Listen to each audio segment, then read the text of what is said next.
for you, and then a couple of years later they'll be like, well, you shouldn't have done, we're not endorsing that, particular vaccination anymore, it has these particular side effects or whatnot. So things are always... No, go on. So I was saying, so things are always changing, so for me, when it comes to vaccinations, my kids, before they get any kind of vaccinations or any kind of medicine that these doctors prescribe or supplements that they try to, suggest, I'm going to do my research first.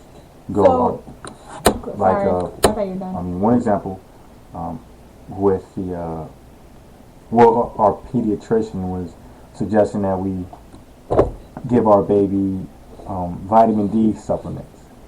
So, vitamin D supplements, I don't see too much of a harm in that. But, me, before I go out and get some supplements, I decided to, do some research and check with the American Academy of Pediatrics online. And based on what I was reading, it looks like it's not really a necessary thing. We live in California, so we're going to be getting a lot of sunlight. So our baby is going to get a lot of vitamin D from the sun. On top of that, well, the reason they said that we should get the vitamin D supplement is because the baby can get rickets. And the only reason why I don't think that's like a big deal is, no, rickets are a big deal. Yeah, but for getting the vitamin D is just because, how many people have grown up and they didn't have a vitamin D supplement? My parents didn't give me that. But you said, for vaccinations, there's some that, they say, oh, this is good, and then the next year they say, no, it's not good. What's one that you know that they've changed their mind on? Well, I can't name drop what? any particular vaccines, but I know that, when I had my son, they didn't tell me anything about vitamin D. They didn't suggest any of that, and this is in the same county. So no, it wasn't. Oh, it's in the same county. Sorry. So, my son, he's healthy. I didn't get vitamin D. I'm pretty healthy. Like she said, she didn't get that. They say that the darker you are. No, they say that, but and one for another thing. Rickets is not common in the United States anyway, so I don't think it's a risk. If it's something like we got our hepatitis B vaccination for our baby, that was something that I had to do some looking up on as well. And what conclusion did you come to? Because I said that we're gonna get it. At first, I didn't want to get it because she was just so small, but I looked up and I read up about it, and I'm like, no, this is something that she needs to get before she goes to school. And do you want to explain what hepatitis B is, where you can get it from and stuff? Yeah, at first I was kind of like I said, let's wait on it too, because like she said, our baby was a little bit smaller, so I didn't want to inject her with all these different needles. She just got born. We don't know what this shot really does anyway. So what hepatitis B is, it's something. It's also something that it's hard to catch anyways. It has to. It's not hard to catch. It's not hard to catch, but for a child or a baby to catch it is nearly impossible. Not impossible, but nearly. It's improbable because it has to come through the blood and or through sexual. But it could come from contaminated needles and stuff like that. And the reason why I was like, okay, well, she's going to be in the hospital or going to these appointments. How do I know that these needles that she's getting poked with aren't of course, the needle that she got poked with to get the vaccination could have been contaminated or whatever. But then I was reading about it. I was saying, chronic hepatitis B carriers, they have it in their saliva or their tears and stuff like that. And so I was like, I don't know who she's going to be around, of course she's going to be around us most of the time, but... Well, that's why we got it. I didn't see nothing against, anything... I didn't see anything bad about getting it eventually, after I looked everything up, so... So what about the next, the Tdap and stuff like that? Tetanus and diphtheria. Well, once again, I'm going to look all that up before we get her shot up. I just believe that, if it's something that's concerning your kids, don't just accept the suggestions of the so-called professionals. Do your own research, make your own judgments, because these are your children that you're going to be raising, not the medical industry, which is also it's also a monopoly. I mean, with as far as pharmaceutical drugs and whatnot, it gets deep. So I mean, that's for me. I think that I have a healthy sense of paranoia. I'm not overly paranoid when it comes to the medicines and everything, but at the same time, I do have a healthy sense of paranoia. So I want to make sure that I look up everything before I let them put that into any of my kids' system. All right, that sounds good. I agree. All right, so yeah, we have one more topic we wanted to talk about actually, was workplace appearances. You go. Okay, all right. Well, I mean, you have a lot to say today. I mean, sitting here. No, go ahead. What do you think is? Do you think that like with the workplace appearance, what do you think is appropriate to wear? Like, do you think there's is it inappropriate to have visible tattoos, to gauges in your face, stuff like that? What? Well, for me, I think, it's a new age, so there's a lot of stuff that should be accepted now. People having their gauges. Like, where I work at, there's this girl, she had these really big gauges in her ear, but they don't let her wear them at work. And it's like, she looks bad with just these big gaping holes in her ears than she would having the freaking gauges in her ears. Yeah, for real. And, I think for me, workplace attire that's not appropriate is like people who go to the club. Like, club attire is not appropriate for work. I don't think that your skirt should end at your butt cheeks. I don't think that you should be wearing mid-dress with your boobs all sticking out unless you're some kind of stripper or something. But people still wear that stuff. But I think there's stuff that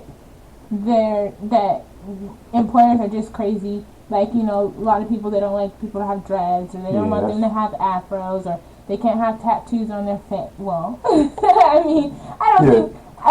Tattoos on your face or your neck and your hands and stuff like that. I call those job stopper tattoos. What were you thinking and why did you do it? Yeah, I mean, as far as my opinion goes when it comes to workplace appearance, I mean, a person should not be considered for a position based on their appearance. It should be about qualifications. I mean, she did mention, she's heard about, situations where people were denied positions based on their hair, being an afro or dreads. I mean, I myself have been told, because of my my dreads is slowing me down from getting promoted, which I think is ridiculous, because dreads and afros are natural African hairstyles. So that's blatant discrimination. We don't want Africans representing our company. They want us to straighten our hair, put wigs on and weaves on. That's ridiculous. I do not support that. And that kind of gets me really upset. You know what I mean? And then, so basically, I mean, corporations and businesses that do that, that's ridiculous. Yeah. I'm at a loss for words. You know what I mean? So, and I mean, we can go back to even with Bank of America. Bank of America, the new they have a new management name, or what's the lady name, Ferris Morrison, and she was asked about workplace tattoos and workplace appearances, and she kind of reiterated what I was saying about qualifications, not appearance, being the deciding factor for your position. She actually said, we have no formal policy about tattoos because we value our differences and recognize that diversity and inclusion are good for our business and make our company stronger.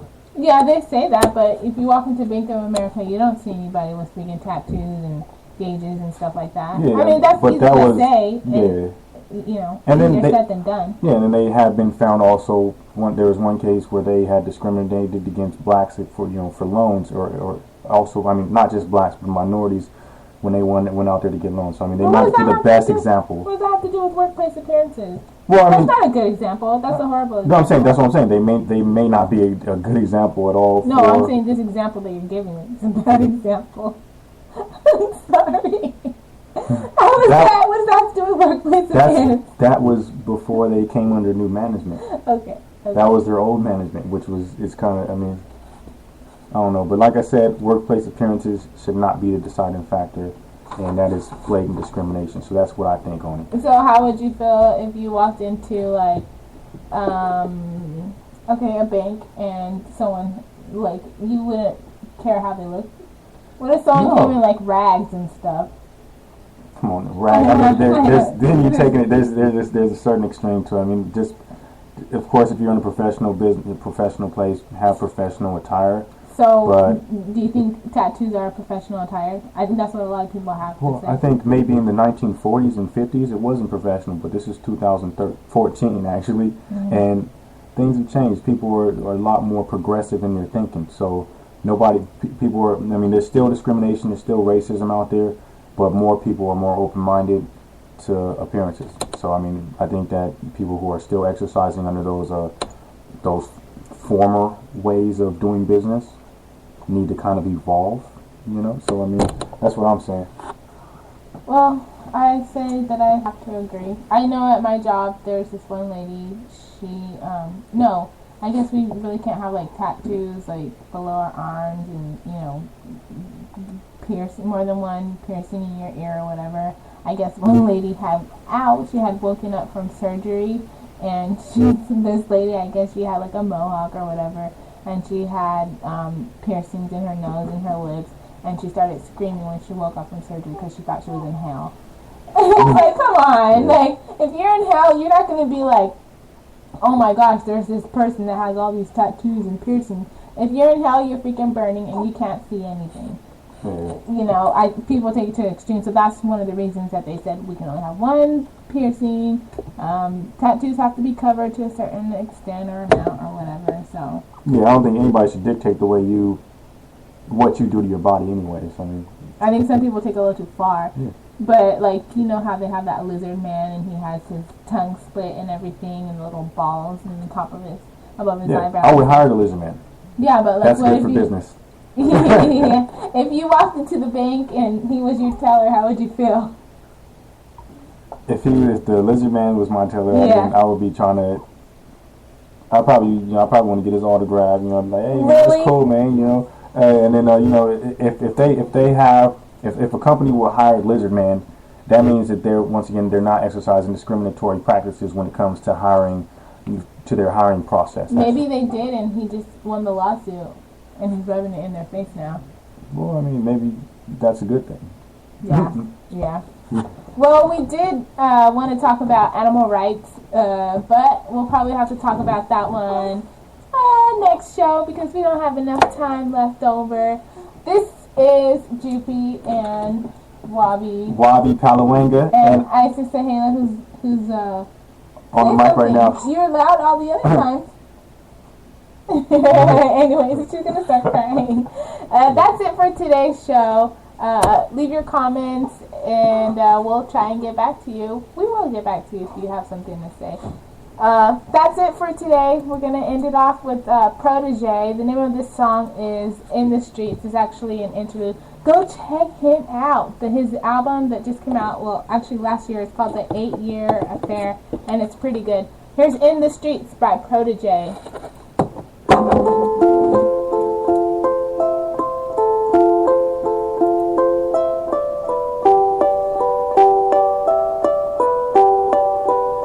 I arise and open eyes and focus ears, and all I hear is children playing in the streets. Watch them playing in the streets, and they are peace and they are free. If they can see it, then why can't we? I see them playing in the streets.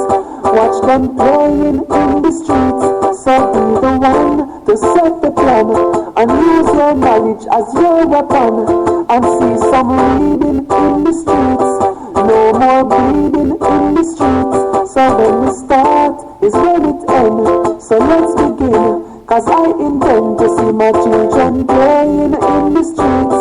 Watch them playing in the streets.